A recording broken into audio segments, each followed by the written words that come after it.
Good afternoon, everybody. Hope you're having a good afternoon. I see people jumping on to today's webinar. So as you come through, go ahead in the comments section, tell me what church you're from and tell me what state you're from. I want to hear where you're from. So go ahead, put that in the comments section.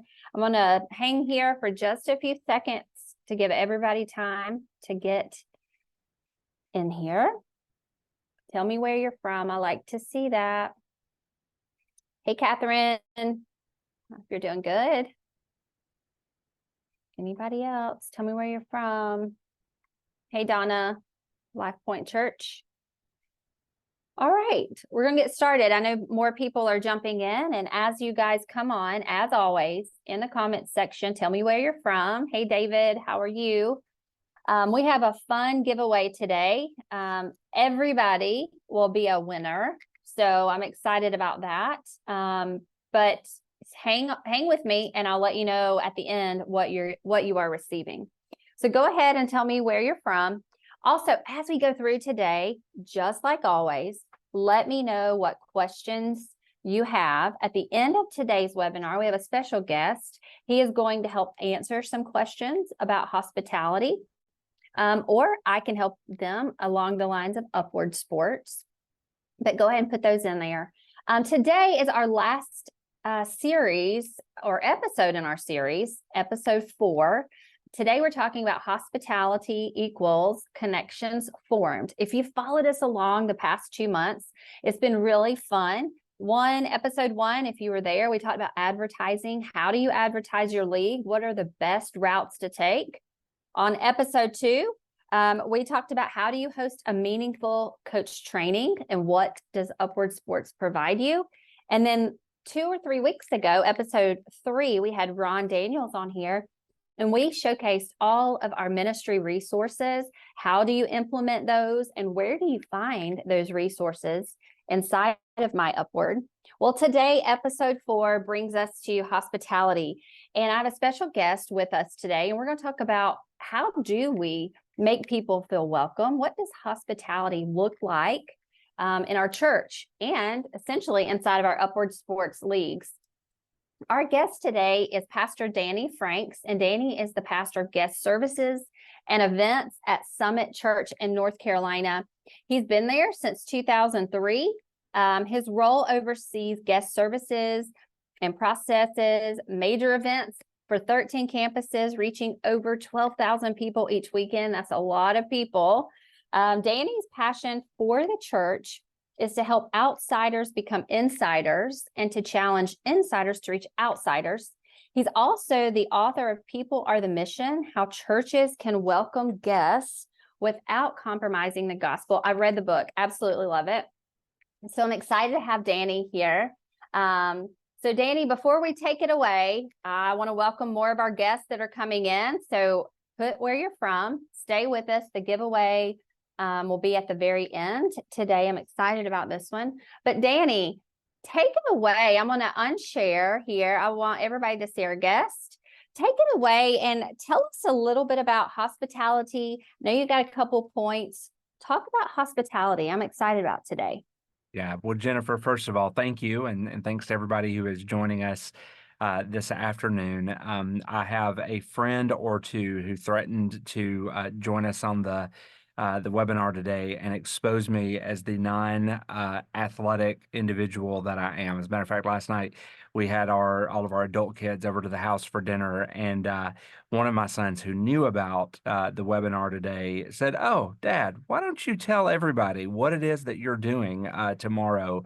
And when they found out that I was going to be on an Upward webinar, 2 of my sons who are Upward alumni just laughed for a while because they know that gene skipped over my generation and went straight from my dad to them. So this is a little bit laughable. The good news is I'm not giving anybody any tips today about how to run the sports aspect of things, but to help us to think about how hospitality should inform everything. So I've got 4 quick things that I want to just kind of walk through today. Four very simple points. And then, as Jennifer said, I'd be happy to take any questions if if you have those at the end.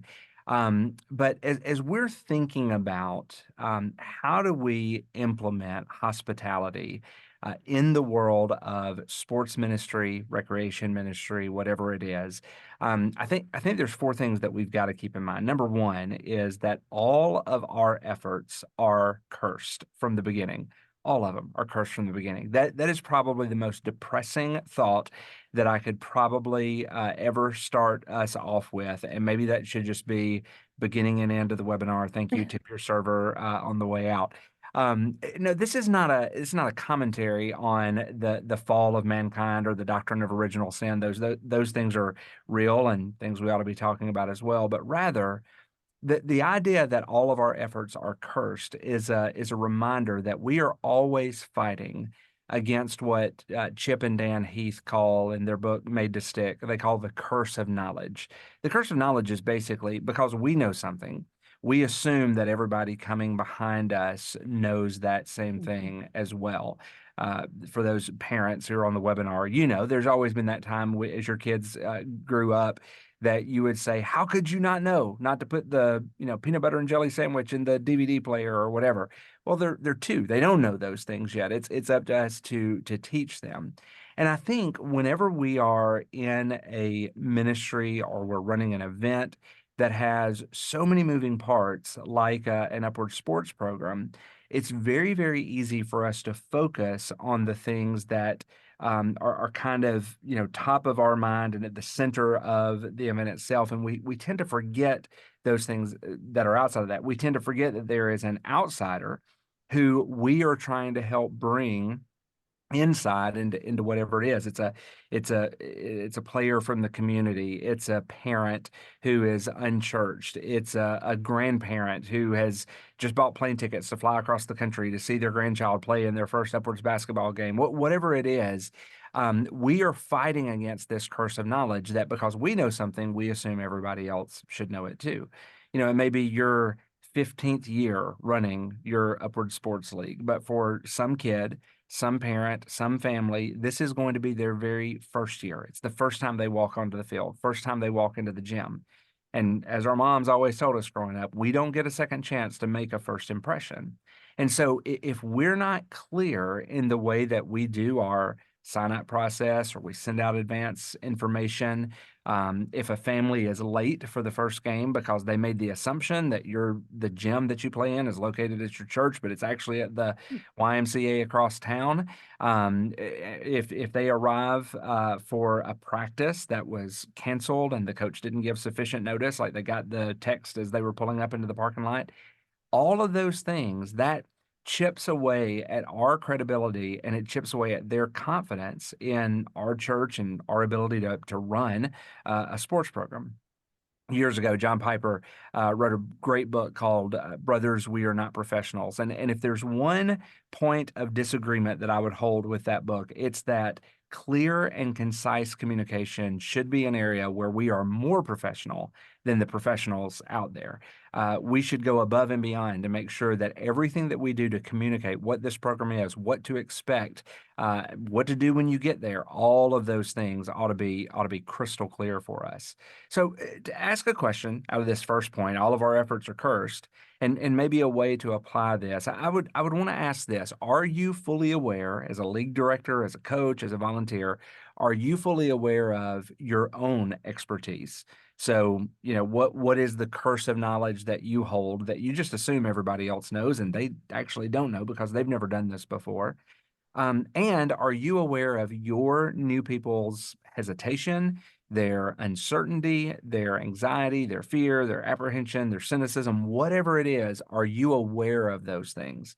Are you having those conversations to get feedback from parents and from players and even from that grandparent who flew across the country? Are you finding out what was clear in your communication and what was unclear and how you might be able to do it better the next time? So all of our efforts are cursed. Point number two, a little bit more fun. We ought to think of our event as an event. We ought to think of our event as an event. Think for a second about the name of what it is that you do, the reason that you're on this webinar today. What's the name of it? Well, we call it Upward Sports or Upward Basketball or Upward Soccer or Upward Cheerleading, whatever it is, Upward, fill in the blank of some specific sport. What we don't call it is upward logistics or upward advanced instruction sheet or upward hospitality or upward follow up. But maybe we should, because we all know we kind of know at a gut level it's not just about the athletics, right? Yeah, that's part of the experience. It might even be ground zero of the experience. It might be the main thing that we're pushing people to on a Saturday morning, but it's not the total experience. You don't go to a fine dining restaurant because they have a great valet parking service, or because the bathrooms don't have a funny odor, or because they make special notes about whatever it is you're celebrating in their reservation system. Now you go because you've heard that they have a great menu or a celebrated chef, but you might choose not to go back to those places because they found a way to foul up the experience that surrounds the food. Yeah, they can have a great menu or a celebrated chef, but if the bathrooms are filthy, or if they lose your reservation, or if they can't find the keys to your car when it's time to go pick it up, or they scratch your car or whatever, those things leave a lasting impression on them. Even if the food ought to be the main focus, those other things are going to take the food out of focus, and it's going to cause them to look at something else. I think when it comes to an upward sports event, a game, there should be nothing that would interfere with a player's ability to play the game, a parent's ability to enjoy the game, and a family's ability to just celebrate after the game is over with. When they leave, they should be celebrating their kid. They should be talking about all the great things that their kid did and what they learned and what they observed about the kid. Dad shouldn't be still grumbling because he had to park 7 zip codes away and walk in. Mom shouldn't be upset because she was. Turns out she was on the schedule to bring snacks after the game was over with, but nothing was ever communicated to her in that. She was just on a spreadsheet. Some people knew about it. She didn't know about it. So I would just say that the game or the practice or whatever it is, that's just one small piece of the family's day. And as you're thinking about this as a coach or director, you've got to think about the total picture, everything that is surrounding the game, everything that leads up to it, everything that leads out of it. And you've got to think about that total picture. What's happening in the days leading up? What's happening in the 30 minutes before the whistle blows and the game begins? What happens in the 30 minutes after the clock runs out? What are you doing that is, yeah, you want to keep the game as ground zero. That's the thing that the families are showing up for. But you want to make sure that the other things that they experience when they show up are not taking away from the main experience that you want them to have. So you want to think of your event as an event. And by the way, one of the things that I've realized over the years is people who people who are really, really good at putting on events, you didn't need to show up for this webinar anyway, because you kind of get it, right? The people who don't think that they need the help to run an event are usually the ones who absolutely need the help to run an event, right? And so if that's something that this is kind of foreign language to you, don't be shy. Don't be ashamed of bringing somebody else in to help you with this. Somebody who has a very strong gift for details and hospitality and thinking through it. Don't be shy about gathering together a focus group of people that experienced this last year and to say what was helpful, what was not helpful, how can we make it better in this upcoming season. So think of your event as an event. Number three, you want to think outside in. Think outside in. Again, to go back to that last point, the game is the culmination and the crowning moment of the day. But I want you to think the game is not the first thing that people see or experience. If we put this in a Sunday morning worship category, when you invite an unchurched friend to church, what are you inviting them to? Are you inviting them to a parking experience? Are you inviting them to your kids' check-in process? Are you inviting them to check out your church's great bathrooms? No, you're inviting them to come and sit in a worship service and experience preaching and worship and to hear the gospel presented. But all of those other things are a factor. And the sermon, the sanctuary, the auditorium is not the first thing that your guests are going to see. Same way, the actual game is not the first thing that your families experience. They're going to experience parking or unclear signage or not sure which door to go into, or if you've got a large facility, where is the gym in relation to where it is that I'm parking? Those are the things that they're going to experience first. So because that's not the game is not the first thing that they see, the game doesn't need to be the first thing that we think about. We need to think outside of the game, outside of the gym, off of the field. And we need to think about what is it that our guests, what is it that our families are seeing? They are going to see or fail to see maybe signage or parking or understand the layout of your facility or know the accessibility to the bathrooms. Back in our first point, I quoted and then disagreed with the great theologian John Piper.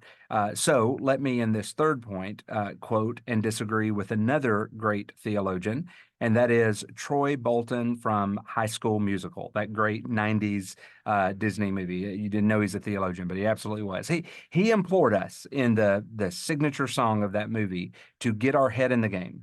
And I would encourage you as a league director or a volunteer or even a coach, I would disagree with that and say, don't get your head in the game, get your head out of the game. Because again, if the game is not the first thing that people see or experience, what is? Just like that fine dining restaurant, we don't often think of clear parking and signage and people to direct pedestrian traffic as something that adds to the athlete's experience. But if it's not there, it can certainly take away from the athlete's experience. A few months ago, as the school year was started, I mentioned we have adult children. We also have a 13-year-old middle schooler. And we were at her school for the open house right before the school year began. Now, this is her third year in the school. My third year as a parent at this school. My wife's third year of being on the PTO at the school, part of the PTO board of directors there. And so we know the school pretty well. We kind of know it inside out. And for her open house, though, it was, I think I can say this, and hopefully nobody's listening, and I would stand behind it even if they were. It was an unmitigated disaster. I knew because I know the staff, most of the staff, I knew that they know them well enough to know that they knew what they were doing. But even as a third year parent, there were moments leading up to that open house that I had my doubts. They nailed the presentation once they got to the presentation, but they fumbled on the plan for parking. And when I walked up to the building, there was a line stretching down the sidewalk that there was a bunch of parents waiting to get in. Turns out they just had a really poorly placed table right inside the door that was there for parents to swap out the school uniforms or sell their old ones or whatever. And 80% of the parents that were in that line didn't need to be in the line. And because of that, most of us were late getting into the actual presentation. That's an example of just not thinking outside in. I think, they had everything down once it came to the presentation, but they fumbled on the rest of that. So we want to think outside in. And finally, point number 4 is this. And this should be something that we just kind of hold as our rallying cry, as our mantra, as if you're a league director, if you're a volunteer, if you're a coach, whatever it is, whatever part that you play in the upward sports experience, upward has to point onward. Upward has to point onward. Everything if you read anything about upwards philosophy, we're reminded again and again that it is not just about the sport. It's not just about the game. Even just a cursory glance at upwardsports.org's website is we want to use the power of sports to share the gospel and promote the discovery of Jesus in every community. We want to walk alongside churches in pursuing their mission. We believe that sports breaks down barriers and creates a powerful catalyst for churches to build relationships and serve others. Our experiences are designed to equip churches to engage the whole athlete, mind, body, spirit, and soul. Those are things that are so easy to say in a mission statement, but if we're all honest, there is a natural gravitational pull that causes us to overlook those things. Again, to put the game at the center of everything that we do and not realize that the game is meant to point beyond the game. The athletic experience is meant to point beyond the athletic experience. And so I would just ask you the question, How is it that you're making sure that upward is pointing onward, upward is pointing outward, upward is leading people into something else? You've got a couple of categories, at least two categories of people that are showing up at a game on a Saturday morning. That's going to be families who are a part of your church. And even if you just totally botch the upward sports experience, they're going to still show up on Sunday morning. They're still going to love you. They're still going to send you a Christmas card. They're still going to, love you as a fellow volunteer or staff member or whatever it is at your church. But then there's a second category of people that are going to show up, and those are the ones that have no affiliation with your church outside of their kids playing or their grandchild playing sports at your church. And so they don't have any skin in the game. They don't have anything that ties you to them. And if upward is meant to point onward, then your goal for them is not just to help their kid to become a better athlete. Your goal for them is to make sure that you are connecting them to something bigger than the game itself. And so I would just ask you, as you think through these 3 points, all of our efforts are cursed, and we've got to think of our event as an event, and we've got to think outside in. If we're really going to help the sport, the game, if we're going to help it point beyond something else, then what are we doing to help people stick? What are we doing to help them stick around? What are we doing to build a relationship with them? What are we doing for them to build confidence in us? We have a phrase that we use here all the time at our church, especially when it comes to reaching guests and reaching people who are non-believers. Our pastor is fond of saying that we want to be the kind of church that people will walk away from here every single week saying, I do not agree with a single thing that those crazy crackpot evangelicals believe, but I can't argue for a moment with the way that they made me feel. Because if we make them feel like we love them, we care for them, we had a plan for them when they show up, we can't wait for them to come back, then people who come in cynical or suspicious or are a little bit angsty because they were drugged to church by a friend or a family member, they might very well walk away not believing the same things that we believe. But if we help them believe that we cared about them, most of them will come back, and the gospel will begin to take root, and those relationships will begin to form, so that ultimately we can point them to the greatest relationship, the biggest relationship, and that's a relationship with Jesus. So as we kind of close out these 4 points, this fourth point of upward's got to point onward, I want to just ask a few questions that maybe you can apply these however you would like. Number one is, how are you thinking now about connecting families after the game?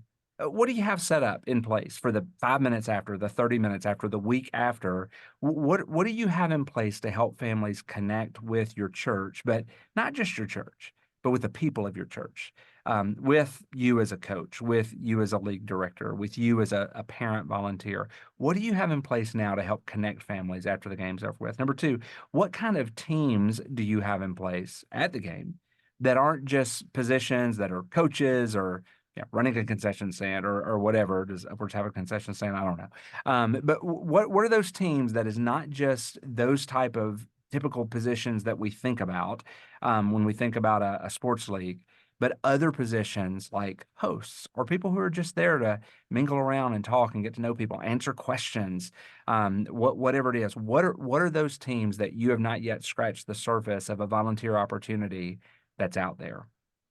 And then what are you doing instead of having, after a season, instead of a, hey, we'll see you next year, that kind of posture? What can you set up as this is what's next for you right now kind of posture? Here's what you can do next. Here's what we have for your family. Here's what we have for your student. Here's what we have for your child. What is it that you have in place that will keep families engaged? What's your guest experience pathway? And that's not just something that you can come up with on the fly. And it's not enough just to say, you should come back and join us on Sunday. I mean, yes, some people will respond to that, but most people need a better hook to get them back in and to bring them back in. And so I would just encourage you to think through, what are the very practical steps for very specific families and very specific players that would help them to help upward, point onward and outward. So those are the 4 points. all that we do is cursed. All of our efforts are cursed. We want to make sure that our event is an event. We want to think outside in, and we want to help upward point outward. And so want to take some time now. If you've got specific questions, Jennifer or I would love to field those and help answer those if we can. Absolutely. First off, I want to say thank you for sharing that. I have so many notes. Look at all my notes here. It was great to hear that. I wrote down some things on my end to get your head out of the game. That is wonderful. We definitely need to focus on that. I do have some questions that people have sent me my way. I know I see you guys, some people are typing in here, so go ahead and send us some questions so that we can answer that along the lines of hospitality. You did bring up one thing about have a team in place that is outside of your coaches or your referees. If you're on here, guys, know when you log into My Upward, there's a host commissioner role there. And it helps even assign host families to help connect with families and get them plugged in. So that is a great resource to begin. I'm going to throw some questions your way, Danny. I know these guys on here are asking some. One question that came in before time was, what is the best way to get communication from new families about what works and what does not? So how do we gather this information? Is it a survey? Do we have coaches ask that? How do we find out what is the best thing families are missing when they come in the first time? How do we get that information? I think surveys early and often are helpful. I think there's a couple of different ways of doing that. I mean, you can do just a typical every family gets a Google form or whatever where they are filling out those questions. But I wouldn't wait until the end of the season to do that. I would potentially have a family or two or three that kind of fall in that category of that real disconnected, not their family's not connected to anything to your church other than Upward. And just ask permission of them early in the season. Hey, could we just bounce some questions off of you from time to time? And just ask, right before the first game, hey, I'm sorry, right after the first practice, what's communication been like so far? What's been helpful? What's not been helpful? Before the first game, okay, let's go back again to the communication question. What would you have liked to have known a week ago that you didn't know until today, if you even knew it then? And then I think just tracking those answers along the way, when it comes to an all family survey, and I think you can do separate surveys for parents and surveys for kids if the child is old enough to kind of think through those things, and get those in a form where you can measure that. So you want to have some very specific data points, 5 strongly agree, 1 strongly disagree, whatever, so that you can actually create some averages out of that. You're always going to have those outliers, but what's the overall ranking? For me, whenever we do something like this, let's say we're on a 5-point scale, anything below 4.5 is something we take a really hard look at. Because it was almost perfect, but it wasn't perfect. So what is it that we want to improve in those data points? But then you also want to be able to offer some ways of people just giving some very open-ended answers. What was most helpful? What was least helpful? Talk about a moment that frustrated you as a parent. How could we have made that better? And what you'll typically see, the data, the numbers give you some one type of information, but these give you some real heart level things that people are dealing with, and it might give you the opportunity to really be able to dig in and to find out a way to specifically minister to those families. So those would be just a couple of quick things that I would say. Have some specific focus groups that you can just have a conversation with. Have some of those generic anonymous surveys, but make sure that you're doing that in a way that you can measure both the stats and the stories that families are coming out of that with. That's great. I was going to say, make sure you're having those conversations. Think that is very important. So I'm glad to hear you say that. For you guys on here, some, I guess, milestones that you could track if you remember, would be registration, maybe evaluations, first practice, first game, maybe mid-season. Do you suggest 4 points, 5 points in a season when we track this? Danny, what are your thoughts on that?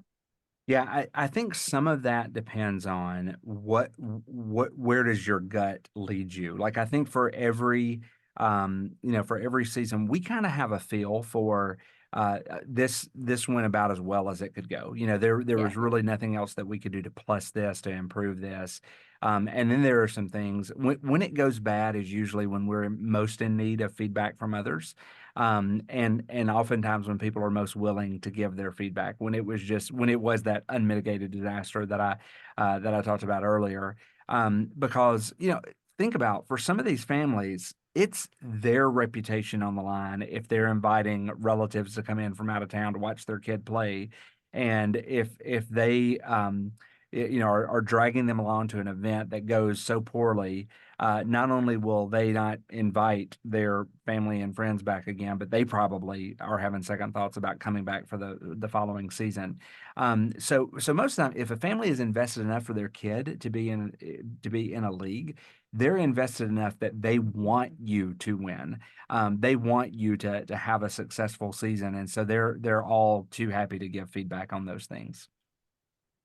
That brings me to the second question. It's great. It says, how do you overcome a bad experience? Or how do you get back on track? Maybe it wasn't your league that was a bad experience. Maybe it was just a one moment. Maybe it was a coach experience or an interaction. How do we get back on track? Yeah, there is one I referred when we were talking about curse of knowledge earlier. I referred to Chip and Dan Heath, who are two of my favorite authors, in another book of theirs. They quote a guy who says that as a business owner, he doesn't want to get everything exactly right. He actually wants to intentionally just mess up on a couple of things so that he can do double time to fix those things as a secular business owner. But he said that actually endears him more to his customers than if they get everything right to begin with. Listen, nobody expects us to get it all right. Nobody expects us to have a 100% day all the time. But when those things happen, we need to be ready to react and respond. And we need to do that in an appropriate way. We don't need to go overboard and start passing out, $200 Amazon gift cards if the game started 5 minutes late. If you have that kind of budget, let me know. I'd love to know how you got there. But we want to be able to acknowledge what everybody knows happened anyway, apologize for it, and where appropriate, make amends for it, like make up for it. And the best way that we make amends for it is by making sure that it doesn't happen again. One of the worst things, going back to the survey, one of the very worst things that you can do on a survey is to go through all the trouble and effort of picking a survey to identify very clear problem points and then never to do anything about it. Because the next time you ask for a survey, guess what's not going to happen? Nobody's going to fill out your survey because they know you don't take the survey seriously. And so don't do it if you're not going to do anything about it. But then you'll know, like, how can we move forward in this and make that up. Sometimes that's an individual conversation with a family who is affected. Sometimes that might be a quick announcement before the game. Hey, last week this happened. We just want to acknowledge that, apologize for that, and we're taking steps to make sure that that doesn't happen again. And I think that there are ways that we can do that that actually do endear us more to families, whereas, or rather than if we had gotten it all right to begin with, it can actually make them draw closer to us when they see that we're willing to admit and own those mistakes. I love that part, especially making them aware that that something happened, and saying we are correcting this. So I think that's really, really important. I have two more questions that are here. John says, I'm not a full-time event pastor. I'm a lay leader. Where should I start, as I can't do all of these things? Right. John, I think that's a great question, and it is a fair question. I would say that you start exactly where you are. Number one, don't do it alone.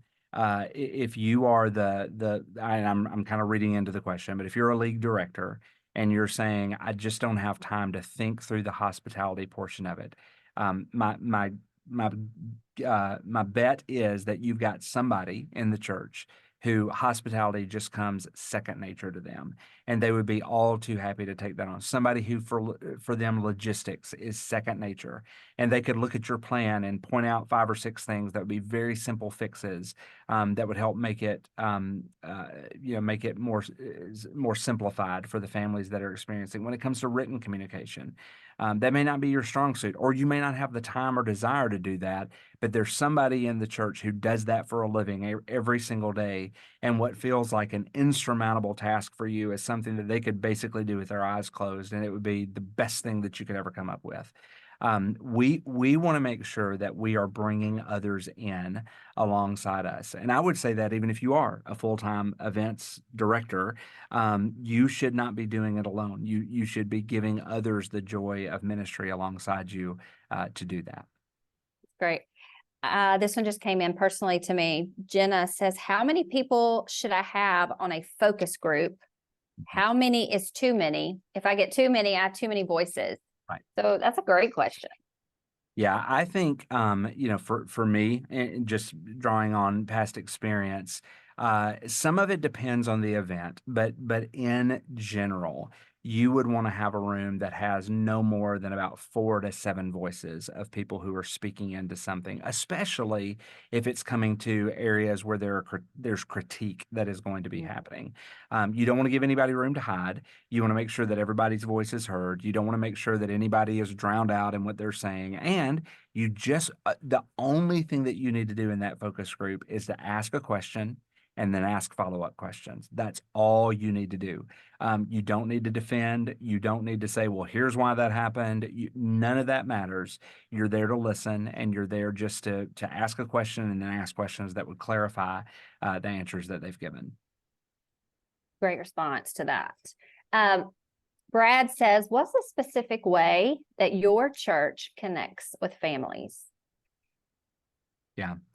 I think so much, like, especially in our area, and Brad, I don't know where you're from, but I think this is becoming more and more true of communities all over the US. Families are their life kind of rises and falls on their children. Their children's activities, their children's interests, their children's school, like everything is kind of child centric. And so I think a lot of times we tend to harness that. So we do a lot of events that are centered, for when it comes to a family event, they're geared for the kid.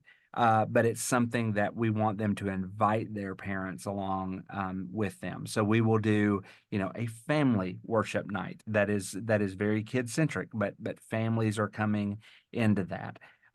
We've had people over the years who have attended here who are those people who say, don't agree with a single thing that those evangelicals teach, but I can't argue with the way that they made me feel. I've had multiple conversations with first-time guests over the years who are like, I mean, yeah, it was fine, but I'm coming back next Sunday because my kid is dragging me back. And eventually you see those parents who it was fine becomes this is a message of the gospel that I can't possibly live without, and the thing that my kid fell in love with is now the thing that I'm falling in love with. And so I think we figure out, if we know that we get to the families through their children, then we've got to figure out how can we create things that the children enjoy, but that the parents don't feel like it's just a waste of their time to come along, but they want to come and they want to join in with their kids. That's great. Brad, I hope that helped answer your question. First off, I am so excited that you were on here today. Danny, thanks for sharing your knowledge and how you lead people, making that first impression, loving on families, also making sure that we want them to stick around. That's a great concept for me to remember as well. Everything we do is not just based off of that event, the 8 to 12 weeks, but how do we keep them sticking around past the league, into a camp, into a mother's morning out, into the worship service, into eventually serving, accepting Christ. I think that is so important. So thank you for sharing that. For all you guys that are on here, I hope you have found value in this series. I have enjoyed it. I see some people that have been here four episodes in a row. So thank you for sticking around. I want to know what you want to hear about next time. So put that in the comments, send me an email. Watch your email coming out today, because there will be a place where you can tell me other topics that you would like to have covered, and I'll find us an expert. If I can't find somebody here, I will find an expert for us to answer that. Now's our giveaway time. If you followed along, every episode I've given away something to one or two, three people. This episode, we're going to give away Danny's book. We're giving away People Are the Mission. I love it. So you will be getting an email from me, everybody that is on here, where you can accept the book and tell me where to mail it. And I will send that to you free. So Danny, everybody's going to get your book today that's on here. So I'm excited about that. So be looking for that.